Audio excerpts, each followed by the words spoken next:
Hello friends, आप देख रहे हैं आपका चैनल शेयर बाजार विद आयुष और बात करेंगे इस वीडियो में टीसीएस के चौथी तिमाही के नतीजे के। जी हाँ दोस्तों, Q4 के नंबर्स निकल कर आ चुके हैं। Q4 के नंबर्स का चलिए हम डीप एनालिसिस करेंगे, नंबर्स को समझेंगे। सबसे इंपॉर्टेंट, जैसे मैंने आपको पिछले वीडियो में कहा था टीसीएस के, कि नंबर्स को बाजार के अनुमान के हिसाब से भी हम नापेंगे कि किस तरह के नंबर्स है और बाजार का अनुमान क्या था। तो वीडियो को पूरा ज़रूर देखिएगा। फर्स्ट टाइम फ्रेंड्स, अगर आपने चैनल को विजिट किया है, चैनल को ज़रूर सब्सक्राइब आप लोग कर लीजिएगा। तो फ्रेंड्स, हम टीसीएस के चौथे तिमाही के नतीजे पर आ चुके हैं और अब समझते हैं कंपनी का किस प्रकार का परफॉर्मेंस रहा है Q4 के अंदर। अब सबसे पहले तो बात करते हैं इनके रेवेन्यू फ्रॉम ऑपरेशंस की। तो दोस्तों, पिछले वर्ष जो कंपनी का रेवेन्यू फ्रॉम ऑपरेशन था, यानी पिछले फोर्थ क्वार्टर में जो कंपनी का रेवेन्यू फ्रॉम ऑपरेशन था, वो था करीबन 50,591 करोड़, 50,000 करोड़, 50,600 करोड़ के आसपास हम कह सकते हैं। वो बढ़ के अब दोस्तों करीबन 59,162 करोड़ हो चुका है। यानी ओवरऑल कंपनी का जो रेवेन्यू है वो साल भर साल आपको बढ़ता हुआ नजर आया है। ठीक ठाक बढ़त आपको नजर आई है। ऑलमोस्ट 8,000 करोड़ प्लस की कंपनी का यहाँ पर जो कह सकते हैं रेवेन्यू है वो बढ़ता हुआ नजर आया है। यही अगर बात करते हैं दोस्तों कंपनी के रेवेन्यू को पिछले क्वार्टर से अगर कंपेयर करते हैं Q3 से, तो Q3 में कंपनी का जो रेवेन्यू था वो करीबन 58,229 करोड़ का था। 58,229 करोड़ से बढ़ के 59,162 करोड़ पे कंपनी का इस बार रेवेन्यू निकल के आया है। तो कंपनी ने ओवरऑल यहाँ पर जो बढ़त है वो साल ब साल तो दिखाई है अच्छी खासी, लेकिन कंपनी का जो रेवेन्यू है वो बेसिकली क्यू ऑन क्यू भी बढ़ा है। बहुत ज़्यादा तो नहीं बढ़ा, बट ठीक है, बढ़ता हुआ नजर आया, ये अच्छी बात है। टोटल इनकम की अगर बात करते हैं तो दोस्तों टोटल इनकम पिछले साल कंपनी का करीबन 51,570 करोड़ के आसपास था। 51,572 करोड़ टू बी प्रिसाइज। अब दोस्तों वो बढ़ के 60,337 करोड़ पर आ चुका है। यानी कंपनी का जो टोटल इनकम है वो भी बढ़ती हुई नजर आई है अच्छी खासी, इसमें कोई डाउट नहीं है। ये भी मोर देन 8,000 प्लस करोड़ है। यहीं अगर बात करते हैं कि कंपनी का पिछले क्वार्टर में कितना टोटल इनकम था, तो टोटल इनकम पिछले क्वार्टर में 58,749 करोड़ का था। अब 58,749 करोड़ से बढ़ के 60,337 करोड़ पर आया। तो ओवरऑल कंपनी ने इस क्वार्टर के अंदर ग्रोथ बिल्कुल दिखाई है, ग्रोथ बिल्कुल पेश करी है, इसमें कोई डाउट नहीं है। अच्छी बात यही है कि कंपनी का बढ़त अच्छा आया है, लेकिन अगेन जैसे मैंने कहा कि सबसे इंपॉर्टेंट होगा इसको बाजार की एक्सपेक्टेशन से मैच करके, तो वो हम करेंगे। अब बात करते हैं कंपनी के मुनाफे के ऊपर। तो कंपनी का दोस्तों मुनाफा कितना रहा है? कंपनी का मुनाफा दोस्तों पिछले जो साल था वो था करीबन 5,959 करोड़। जी हाँ, 5,959 करोड़ कंपनी का मुनाफा था पिछले साल। अब वो बढ़ के 11,436 करोड़, 11,436 करोड़ पर आ चुका है। एंड कह सकते हैं यहाँ पर कंपनी का जो मुनाफा है वो आपको बढ़ता हुआ नजर आया है, ऑलमोस्ट 1,200-300 करोड़ प्लस का।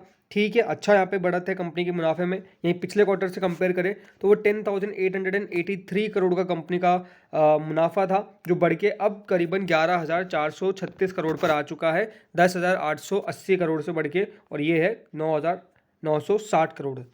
तो ओवरऑल दोस्तों कंपनी का मुनाफा भी बढ़ा है, कंपनी का रेवेन्यू भी बढ़ा है, कंपनी ने वाई क्यू ऑन क्यू प्रदर्शन ठीक ठाक किया है।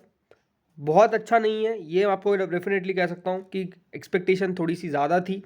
अब कितनी एक्सपेक्टेशन थी वो तो हम समझेंगे, लेकिन कंपनी का ईपीएस कितना है, अर्निंग पर शेयर, ये समझेंगे। तो दोस्तों जो कंपनी का ईपीएस था पिछले साल तक, वो दोस्तों था करीबन 26.85 का। कितना था? 26.85 का। 26.85 से बढ़ के कंपनी का ईपीएस अब करीबन 31.14 हो चुका है। तो कंपनी की ईपीएस में आपको बढ़त देखने को मिल रही है। ईपीएस कब बढ़ता है? ईपीएस तब बढ़ता है जब कंपनी का मुनाफा बढ़ता है।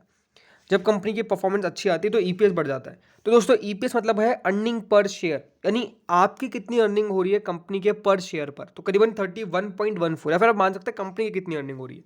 तो 31.14 रुपये दोस्तों कंपनी अपने पर शेयर पे कमा रही है, जो पिछले साल तक 26.85 था। पिछले क्वार्टर में करीबन ये 29.64 का था, यानी 31.14 अब हो चुका है। तो ओवरऑल जैसा मैंने कहा कि कंपनी जो है वो ग्रोथ आपको दिखाती हुई नजर आई है, इसमें कोई डाउट नहीं है। कंपनी ग्रोथ पेश करा है, अच्छी बात है, ये बहुत अच्छी बात है कि ग्रोथ कम से कम निकल के आया है इस खराब माहौल में, जहाँ पे रिसेशन काफ़ी दिक्कत दे रहा है, जहाँ पे काफ़ी खराब संकेत है रिसेशन के, लेकिन वहाँ पे टीसीएस के नंबर्स आपको तब भी काफ़ी ज़्यादा कॉन्फिडेंस वाले दिखते हैं।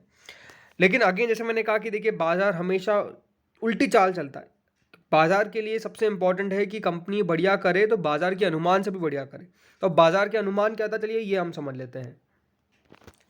अभी हम डिविडेंड की भी बात करेंगे, डेफिनेटली सबके दिमाग में होगा डिविडेंड कितना दिया, तो डिविडेंड की भी बात करेंगे। लेकिन अगेन CNBC TV18 का पोल क्या था ये हम समझते हैं। तो दोस्तों CNBC TV18 ने ये बताया था कि जो कंपनी मुनाफा पेश करेगी वो करेगी 11,562 करोड़ का, 11,562 करोड़ रुपए कंपनी अपना प्रॉफिट रिपोर्ट करेगी। लेकिन प्रॉफिट जो निकल कर आया है वो है 11,392 करोड़, यानी यहाँ पर नंबर आपको बिलो एक्सपेक्टेशंस दिख रहे हैं। जो एस्टिमेट था उससे 1.5% कम कंपनी का मुनाफा निकल के आया है, ये सबसे इंपॉर्टेंट बात है।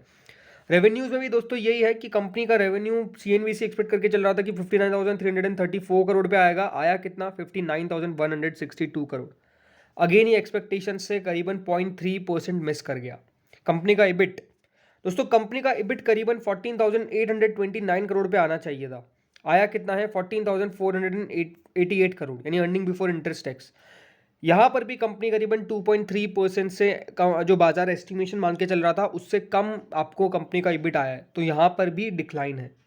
यहीं अगर बात करते हैं मार्जिन की, बहुत इंपॉर्टेंट है दोस्तों, कंपनी का मार्जिन 25% मान के चल रहा था बाजार आएगा, लेकिन वो 24.5% पे आया, यानी 50 बेसिस पॉइंट, जी हाँ 50 बेसिस पॉइंट कंपनी का मार्जिन कम निकल के आया है जितनी की एक्सपेक्टेशंस थी कंपनी के। दोस्तों अगर डॉलर रेवेन्यू की बात करते हैं, जो नंबर्स है वो मिलियन में है, तो 7,210 मिलियन डॉलर्स के आसपास का कंपनी का डॉलर रेवेन्यू आना चाहिए था, वो आया 7,195, 0.2% से ये भी कम है।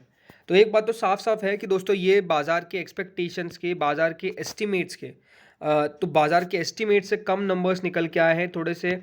ये अपने आप में इंपॉर्टेंट है कि बाजार जो अनुमान मान के चल रहा था उस एस्टिमेट से नंबर्स जो है वो आपको नीचे आते हुए नजर आए, तो ये डेफिनेटली एक संकेत हो सकता है खराब। दूसरा जो इंपॉर्टेंट पॉइंट है वो है दोस्तों कंपनी के मार्जिन्स। अब मार्जिन्स की अगर मैं बात करता ही हूँ तो ये बात ध्यान रखिएगा, जो TCS के इबिट मार्जिन्स है वो डेफिनेटली डिक्लाइनिंग पोजिशन में है। 25 पे दोस्तों 25% का कंपनी का मार्जिन था, ये Q1Q मैं बात कर रहा हूँ, Q3 FY23 में 22 में। उसके बाद Q4 में वो 25 ही रहा, तो कंपनी ने अपने मार्जिन बना के रखे। उसके बाद 23.1 हो गया जो खराब हुआ, फिर 24, फिर 24, अब 24.5। ज़रूर अगर आप देखेंगे तो हाँ ये बात सच है कि Q1 FY23 से, यानी first quarter of the FY23 से अगर आज के कंपैरिजन में करेंगे तो जो मार्जिन 23.1 के थे वो 24.5% पर आ चुके हैं। लेकिन ये बात भी सच है, जो कंपनी के मार्जिन Q4 FY22 में थे 25 के, वो दोस्तों अभी भी 24.5 है। तो ओवरऑल अगर आप साल भर साल देखेंगे तो कंपनी के मार्जिन डिक्लाइन हुए हैं, ये एक मेजर कंसर्न हो सकता है इन्वेस्टर्स के लिए, बिकॉज मार्जिन जो है वो बहुत ज़्यादा इंपॉर्टेंट है। तो वो कल हमको पता चलेगा कि मार्केट में स्टॉक्स पे मार्केट में कल किस प्रकार का रिएक्शन आता है TCS के स्टॉक पे। अब बात करें डिविडेंड के ऊपर, तो अब डिविडेंड की बात करें तो दोस्तों बोर्ड ने 24 रुपीज़ का फाइनल डिविडेंड यहाँ पर पेश किया है। जी हाँ 24 रुपये का फाइनल डिविडेंड कंपनी आपको देने जा रही है। अभी इसकी फर्दर डेट्स निकल के नहीं आई है, यानी रिकॉर्ड डेट, एक्स डेट के बारे में अभी तक यहाँ पर फर्दर इन्फॉर्मेशन मुझे नहीं दिख रही है, तो डेफिनेटली जैसे वो निकल के आएगी आपको वो भी बता दूंगा। बट जी हाँ 24 रुपये का कंपनी ने, यानी 2400% का डिविडेंड जो है वो बेसिकली यहाँ पर घोषित किया है इन्वेस्टर्स के लिए। तो इस वीडियो में तो इतना ही था, बाकी आप लोग भी कमेंट में मुझे बताइए कि यहाँ पर क्या होता है, कि होगी या फिर गिरावट होगी। मेरा मानना ये है कि थोड़ी सी आपको प्रॉफिट टेकिंग देखने को मिल सकती है, बट बाजार क्योंकि देखिए उस पर ज़्यादा हम कोई भी अपना एस्टिमेशन तो मान के चल नहीं सकते हैं, अपनी एक्सपेक्टेशन लगा के चल नहीं सकते हैं, क्योंकि होता क्या है मोस्ट लाइकली कि बाजार में जब भी जो सोचें उसका विपरीत हो जाता है, उसका ऑपोजिट हो जाता है। तो हो सकता है कि बाजार इस नंबर्स पे आपको कल चलता हुआ भी नजर आ जाए, यानी स्टॉक आपको तेजी करता हुआ भी नजर आ जाए। तो देखते हैं कल होता क्या है। इस वीडियो में इतना ही था, होपफुली आपको बढ़िया लगा होगा। Thank you friends for watching this video.